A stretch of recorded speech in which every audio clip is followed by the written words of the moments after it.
France 24, LCP, Public Sénat, présente.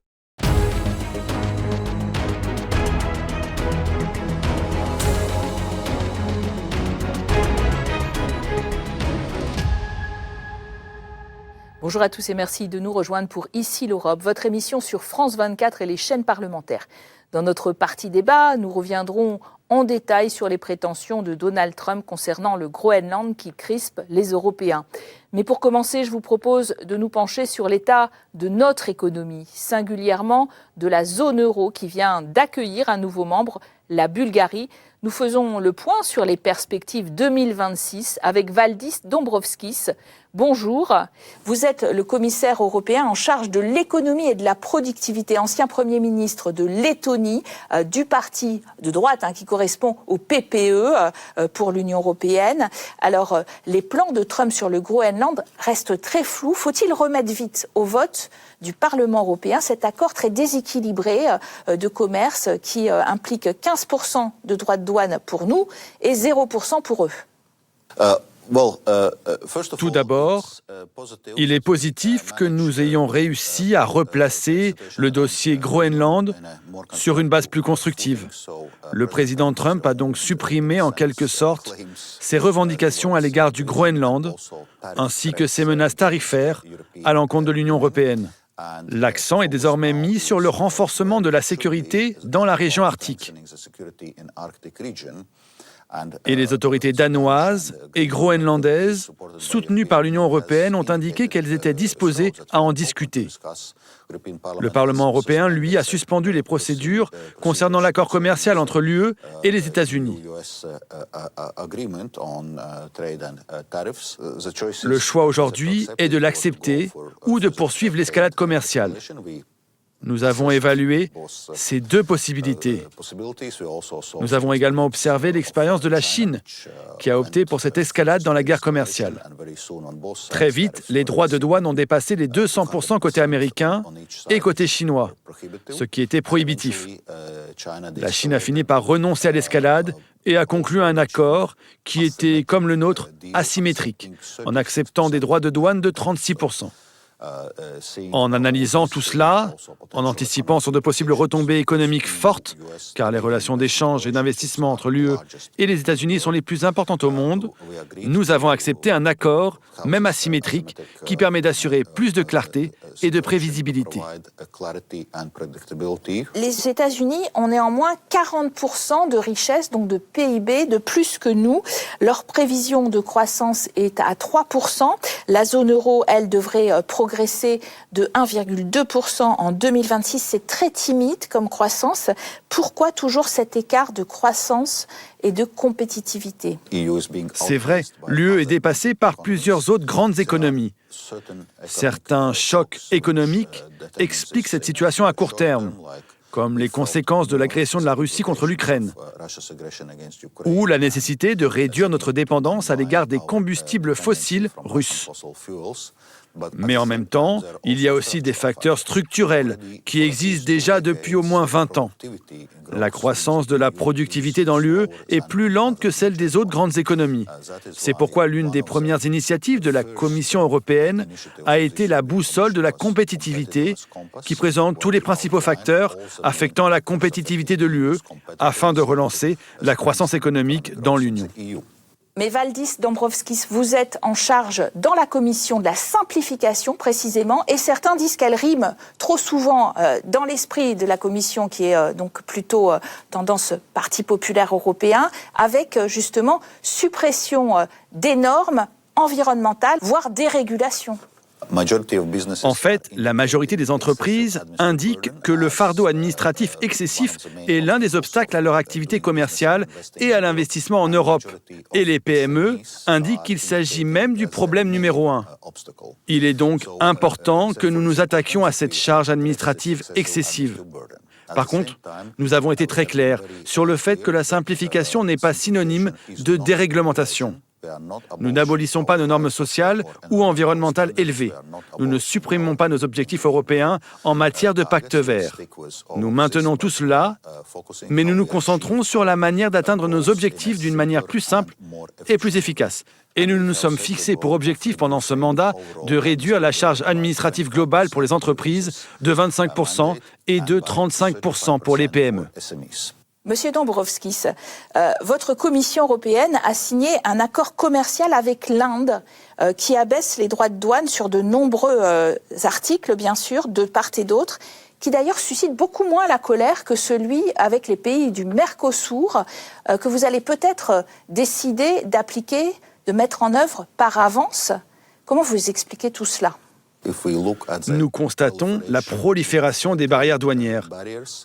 Donc, il est important pour l'Union européenne de diversifier ses relations commerciales avec des partenaires fiables à travers le monde entier. Nous constatons que nous avons moins de prévisibilité de la part de l'administration Trump sur la politique commerciale et ses droits de douane. La Chine a toujours été un partenaire difficile. Le marché chinois est bien plus fermé pour les biens et les entreprises venues d'Europe que notre marché l'est vis-à-vis de la Chine. C'est pourquoi nous mettons à nouveau l'accent sur les accords commerciaux. L'Union européenne est une superpuissance commerciale. Nous avons réalisé une étude d'impact cumulée des différents accords commerciaux conclus par l'UE, y compris le Mercosur, sur le secteur agroalimentaire. La conclusion est que cet impact cumulé est en fait positif, non seulement en termes de volumes commerciaux, mais aussi en termes de balance commerciale. Notre secteur agroalimentaire affiche un excédent commercial. Pour le Mercosur, le contingent de bœuf sud-américain autorisé par exemple est nettement inférieur à nos niveaux actuels d'importation en provenance du Mercosur. En plus de cela, nous avons créé un mécanisme de sauvegarde renforcé qui nous permet de réagir rapidement en cas de turbulence sur le marché.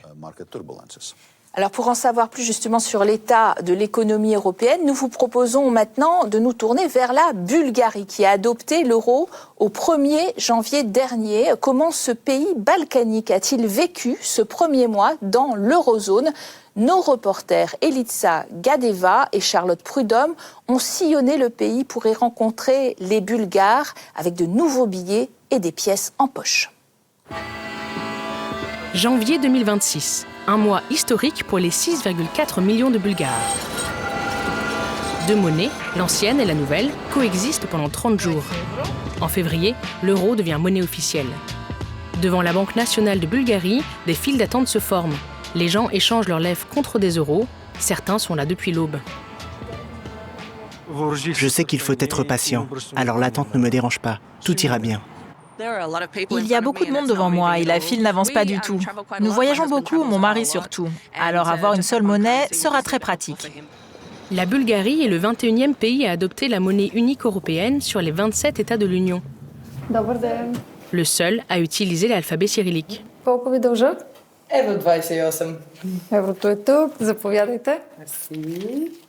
Pour Maria Gabriel, ancienne vice-première ministre de Bulgarie et commissaire européenne, la nouvelle pièce en euros est la preuve que la fierté nationale et les valeurs européennes peuvent prospérer ensemble. Aujourd'hui, les symboles de l'histoire bulgare sont sur la monnaie des nouveaux euros, vont voyager à travers toute l'Europe. C'est un moyen pour la Bulgarie de faire connaître sa culture et son histoire.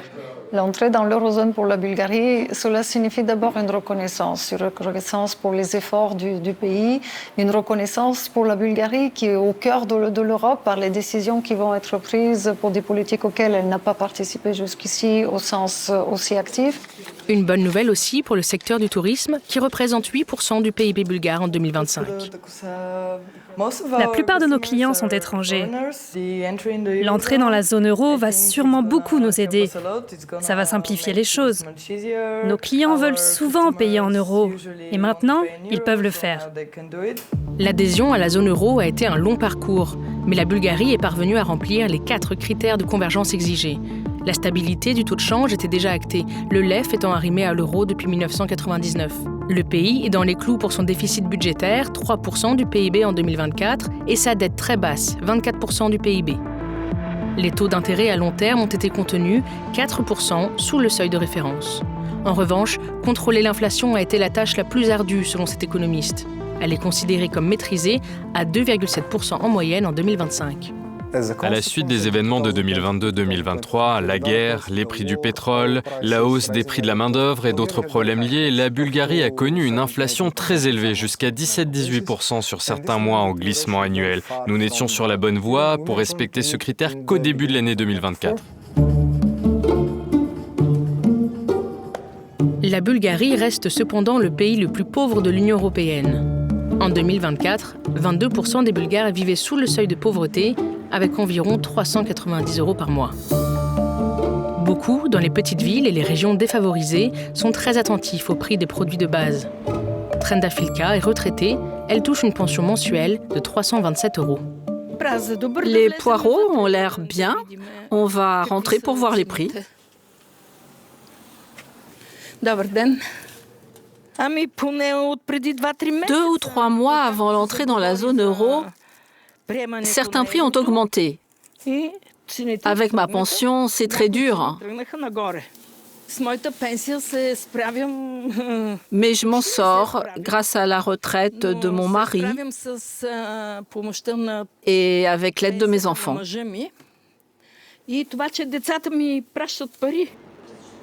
Certains commerçants ont profité de la transition économique pour augmenter les prix. Ce n'est pas le cas de Denitsa, gérante de cette épicerie. Mais elle doit faire face à de nombreux problèmes pratiques. En ce moment, tous les magasins, pas seulement le mien, sont devenus des bureaux de change gratuits. Ce ne sera plus le cas à partir de février, quand on ne pourra plus échanger des levas qu'à la Banque nationale, dans les banques et certains bureaux de poste. Mais des mythes sur la zone euro persistent, amplifiés par des médias sociaux biaisés. Je l'ai vu de mes propres yeux. Les prix ont augmenté de 30% en France, en Allemagne et en Espagne quand ils sont entrés dans la zone euro. C'est ce qui va arriver en Bulgarie aussi. Mais beaucoup de gens sont manipulés parce qu'ils écoutent la télé. Pour moi, ça annonce rien de bon. Une perception pourtant bien éloignée de la réalité. Après l'entrée de ces pays dans la zone euro, l'inflation y était comprise entre 1 et 3% selon les données officielles. La Commission européenne s'engage à stabiliser l'inflation autour de 2% en Bulgarie, la moyenne européenne. La Bulgarie est au cœur de l'Union européenne. L'an dernier, nous avons rejoint l'espace Schengen et maintenant, c'est la zone euro. C'est un signal très fort que la Bulgarie envoie à l'Union européenne, car l'euro est une monnaie avec une forte attractivité, stable et puissante. À chaque nouvelle adhésion à l'eurozone, la force de l'euro augmente. La plupart des entrepreneurs accueillent favorablement ce changement.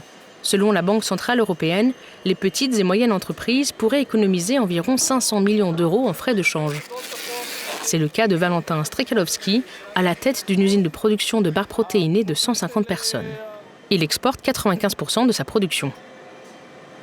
La zone euro va nous offrir une formidable opportunité de nous développer encore et nous permettra d'économiser sur les frais bancaires et les taux de change, puisque nous aurons la même monnaie. Cette transition ne fait pas l'unanimité. Début 2025, 49% des Bulgares étaient opposés à l'euro, selon un sondage Eurobaromètre. L'ancien président Rumen Radev, perçu comme pro-russe, démissionnaire en 2026, estimait qu'un référendum sur l'euro aurait dû être organisé. C'est aussi un cheval de bataille pour le parti d'extrême droite bulgare Renaissance, en hausse dans les sondages.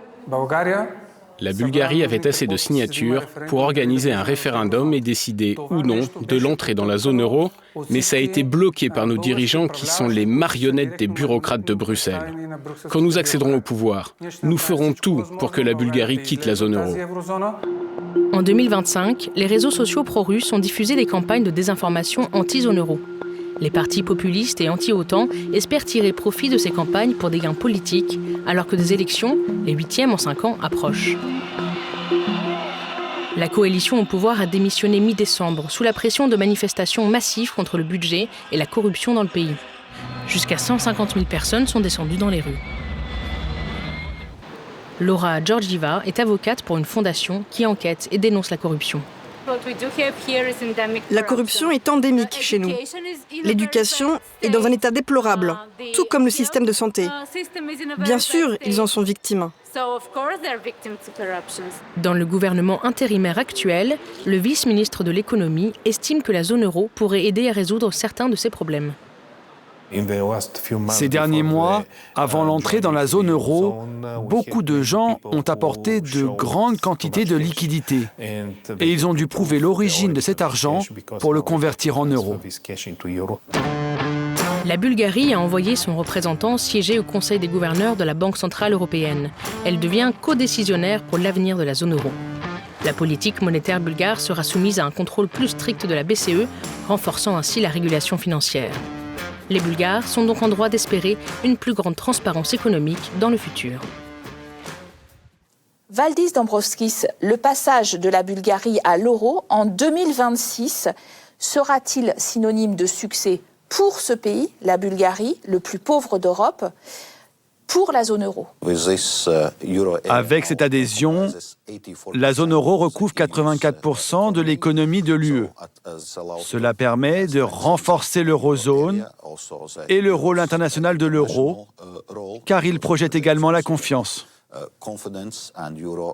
Cela positionne l'euro comme monnaie ouverte avec un pouvoir d'attraction sur de nouveaux membres. Si l'on considère le passage à l'euro en Bulgarie, il est arrivé au bout d'un processus préparatoire long et maîtrisé.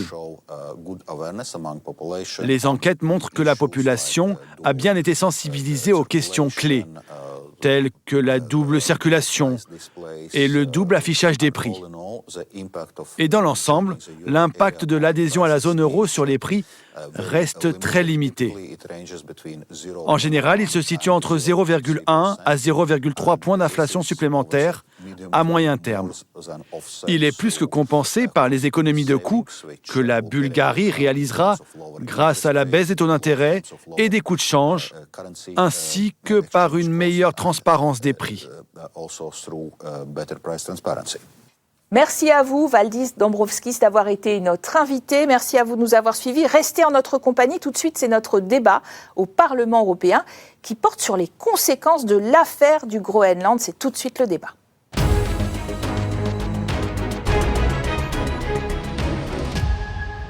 Bienvenue au Parlement européen de Bruxelles où l'on s'interroge plus que jamais sur l'attitude à tenir vis-à-vis de l'oncle Sam, ou on devrait dire d'ailleurs Daddy Trump. Certes, la tension est redescendue après l'inquiétante escalade du président américain sur le Groenland, mais l'épisode n'est peut-être pas clos tant le contenu du fameux accord conclu à Davos reste opaque. Il a laissé des traces. En tout cas, Emmanuel Macron a appelé à un réveil stratégique pour les 27 alors que la première ministre danoise pense qu'il faut une Europe capable de se défendre. Seulement au dernier conseil extraordinaire des chefs d'État convoqué le 22 janvier dernier, on a constaté des nuances sur cette question d'une défense européenne. Le secrétaire général de l'OTAN, lui, a mis en garde les Européens contre toute tentation de divorce. Écoutez. Si quelqu'un pense encore ici que l'Union européenne ou l'Europe dans son ensemble peut se défendre sans les États-Unis, continuez à rêver, vous ne pouvez pas, nous ne pouvons pas, nous avons besoin les uns des autres. Alors, jusqu'où devons-nous et pouvons-nous nous émanciper des États-Unis? Faut-il en particulier s'empresser de re-signer l'accord commercial déséquilibré avec l'administration de Donald Trump? Pour en parler, nous recevons aujourd'hui 3 eurodéputés. Rasmus Nordqvist, bonjour. Vous êtes danois, vous siégez au sein du groupe des Verts ici au Parlement européen, très concerné forcément par la question. Avec nous aussi une Croate, Zeljana Zovko, du Parti populaire européen, le groupe majoritaire à droite de l'hémicycle. Donc vous êtes d'ailleurs négociatrice pour la fameuse question de cet accord commercial qui a été gelé au Parlement européen. Enfin avec nous Bernard Guetta, bonjour, eurodéputé français du groupe Renew. Bernard Guetta, après cette folle quinzaine de jours qui a vu l'Europe et son allié américain au bord de la rupture, quel bilan est-ce que vous tirez? Est-ce que vous diriez que plus rien ne sera jamais comme avant? Le bilan le plus certain, c'est que quand l'Europe montre ses muscles, qu'elle dit non à Donald Trump, à propos de la question de sa volonté d'annexer le Groenland. Ce président a reculé. Je vous rappelle qu'il avait commencé par « je n'exclus pas d'envoyer mes forces armées », puis il est passé « j'augmente mes droits de douane », puis il est passé à la demande d'ouverture d'une négociation, on ne sait pas très bien sur quoi d'ailleurs, mais d'une demande d'ouverture de négociation. Nous, entre-temps, nous avions envoyé des petits contingents, évidemment tout à fait symboliques, de 2-3 hommes, une dizaine d'hommes, mais le message était parfaitement clair. Le message était cette terre groenlandaise, danoise, européenne, nous la défendrons comme une terre groenlandaise, danoise et européenne, et si vous nous imposiez, dans un coup de folie, si vous nous imposiez de la défendre par les armes, nous le ferions. Eh bien, Donald Trump a reçu le message. Madame Zovko, vous êtes d'accord avec cette analyse? C'est la fermeté, en effet, peut-être l'envoi des troupes, mais aussi, après tout, la menace d'utiliser le fameux bazooka commercial pour répondre aux droits de douane qui a marché, ou au contraire, le maintien du dialogue, vous diriez quoi? J'étais à Groenland, ça fait 4 ans, avec la mission des comité des affaires étrangères. Nous étions à Copenhague et à Groenland. Nous étions très conscients des problèmes de la sécurité que Groenland un jour peut poser stratégiquement avec les facilités de défendre sa territoire, le territoire de l'Union européenne aussi et des États-Unis, avec les menaces que la Chine et la Russie posent là-bas, comme les Européens. Donc vous dites comme Donald Trump, c'est vrai qu'il y a une urgence Groenland. Il fallait utiliser plutôt les voies diplomatiques pour calmer et apaiser l'atmosphère. Le message était envoyé à Donald Trump, qu'on ne peut pas menacer. Il fallait s'engager plutôt un peu à huis clos. Avec Donald Trump qui tweet tous les 2 jours, c'est compliqué, même toutes les 2 heures. Le secrétaire général de l'OTAN, au final, on a un accord avec le président américain dont on ne sait pas grand-chose. Un accord verbal le 21 janvier à Davos, Rasmus Nordqvist. Votre gouvernement danois et puis les Groenlandais en sont-ils contents? Et savez-vous ce qu'il y a dedans? Je sais aussi peu que tout le monde d'autre que Rutte et bien peu d'autres. Non, mais je veux juste être très clair sur la question de sécurité et Groenland. Il y a un accord de 1951 entre le Danemark et les États-Unis. Oui. Il y a un accord sur la sécurité. Alors, toutes ces questions qu'il y a une difficulté de défendre le territoire, on a des accords. Alors, l'histoire qu'il a commencé, Donald Trump, a très peu à faire avec la sécurité. Et c'est pour cela que c'était très fort de l'Europe de montrer que oui, on est prêt. Les Français, les Allemands, les Néerlandais, Danois, d'aller défendre. C'est ça ce qu'on a fait avec très peu. C'était symboliquement. Et c'est ça ce qu'il a compris, c'est que nous, on est unis contre ce qu'il fait, lui. Vous êtes content des Européens, c'est bien. C'est à noter sur notre plateau. Il y en a un qui est content cette semaine des Européens. Il n'y en a pas un, il y en a 2. Il y en a 2. Emmanuel Macron dit qu'il faut davantage de défense et d'autonomie stratégique depuis des années maintenant.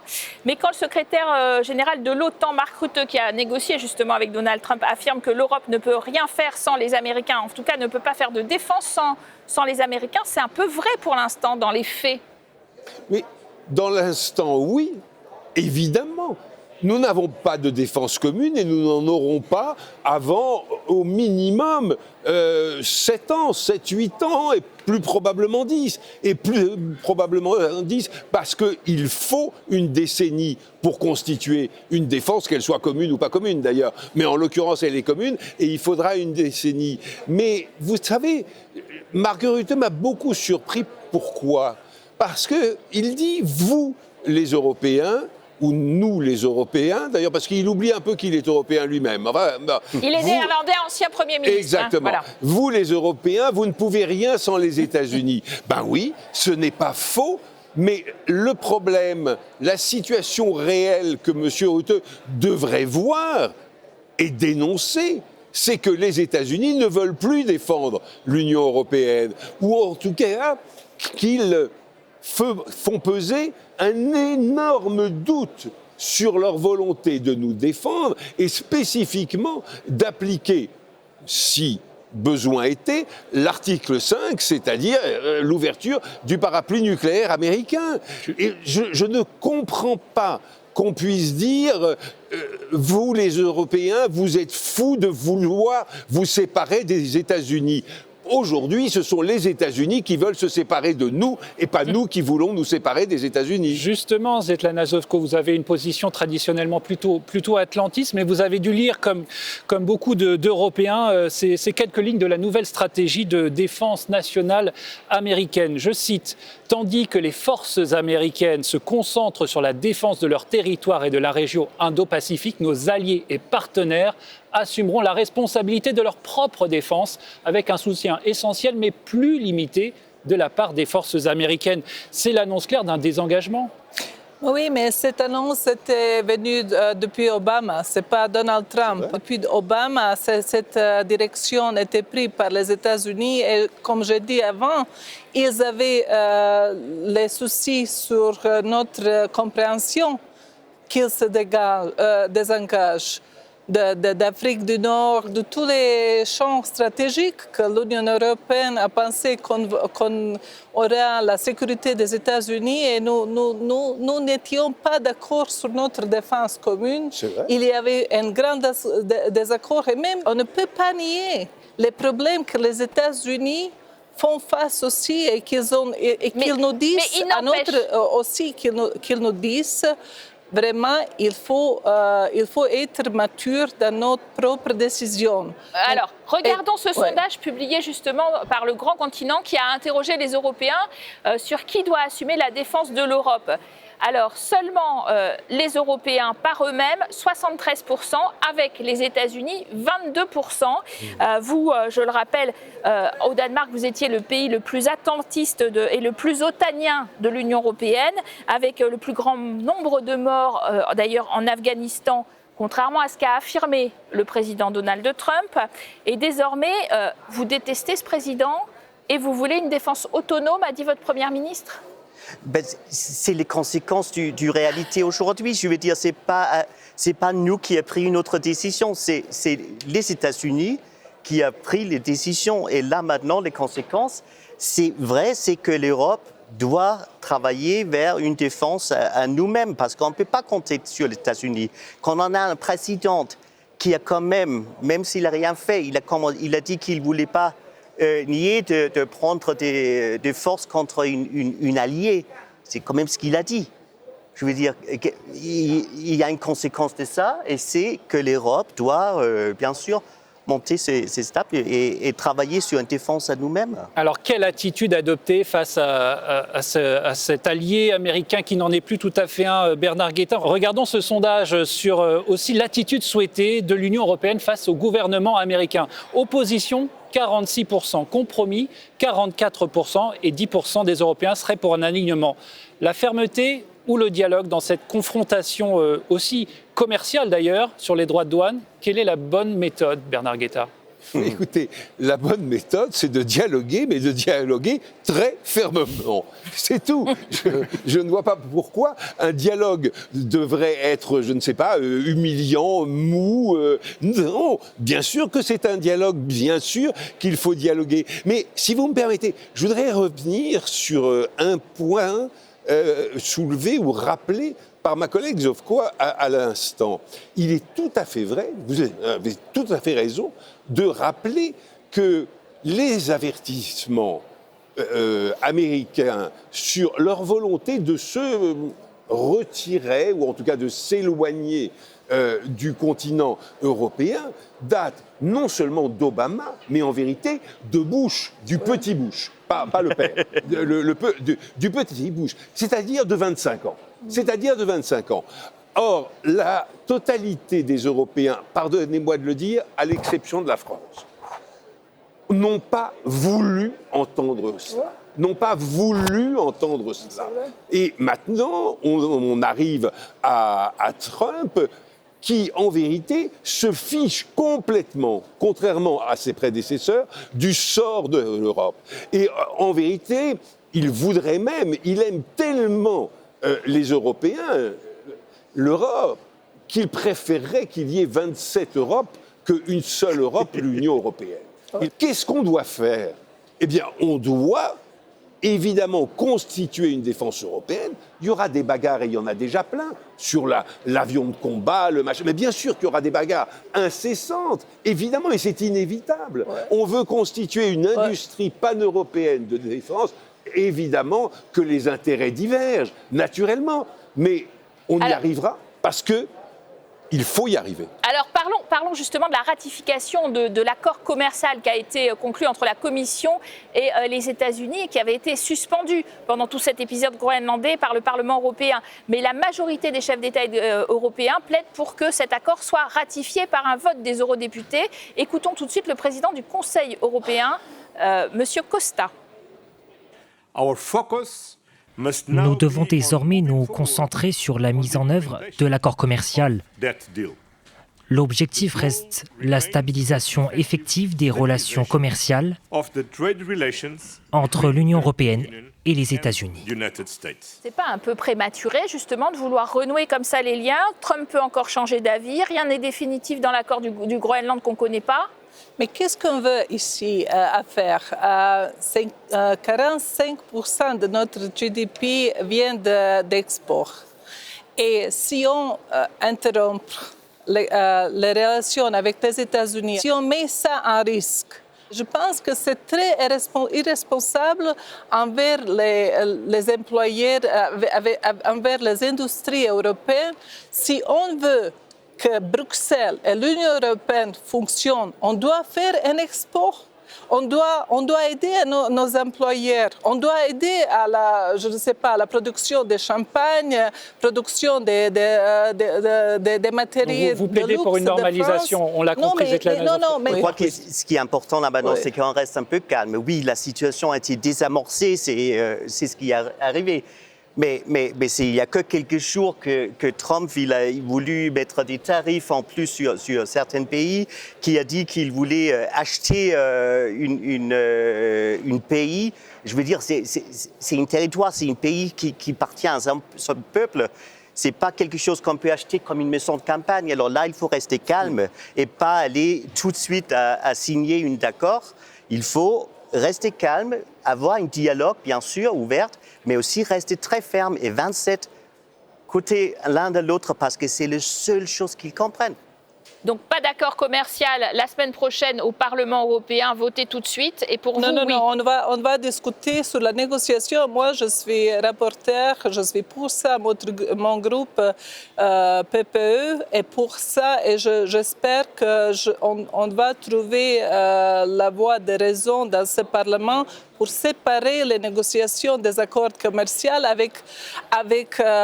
et séparer des sujets de sécurité qu'on voit maintenant qui se négocient en Danemark. C'est l'a mélangé. Non, mais pas nous. Non, c'est pas nous. C'est pas le Parlement européen qu'il faut faire ça. Vous avez eu la position de Conseil et on suit aussi la voie de raison pour nos emplois, pour nos employeurs, donc pour notre industrie. Vous dites on vote vite ce texte? Je pense qu'il n'y a aucune raison de se précipiter, de se ruer.